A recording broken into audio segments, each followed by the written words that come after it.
IPL এর সাথে একই দিনে শুরু হতে যাচ্ছে পিএসএল। পাকিস্তান প্রিমিয়ার লিগ এবং Indian premier league IPL.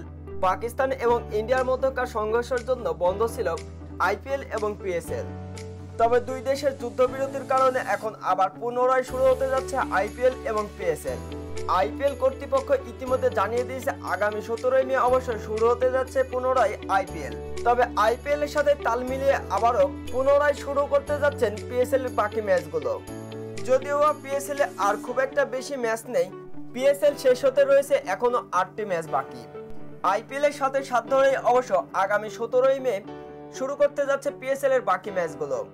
PSL এর পয়েন্ট টেবিল এখন পর্যন্ত শীর্ষস্থান দখল করে রেখেছে কোয়েটা গ্ল্যাডিয়েটর্স। অন্যদিকে দ্বিতীয় স্থানে রয়েছে পয়েন্ট টেবিলের কারাচি কিংস। পয়েন্ট টেবিলের অবশ্য তৃতীয় স্থানে রয়েছে ইসলামাবাদ ইউনাইটেড।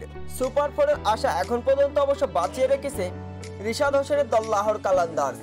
অন্যদিকে সুপার ফোর থেকে বাদ পড়তে যাচ্ছে নাহিদ রানার দল পেশোয়ার জালমি।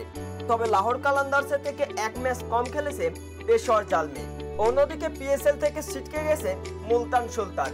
মোহাম্মদ রেজওয়ানের এই দলটি এবারের পিএসএল এ একেবারে বাজে পারফরমেন্স করে আসছে শুরু থেকেই।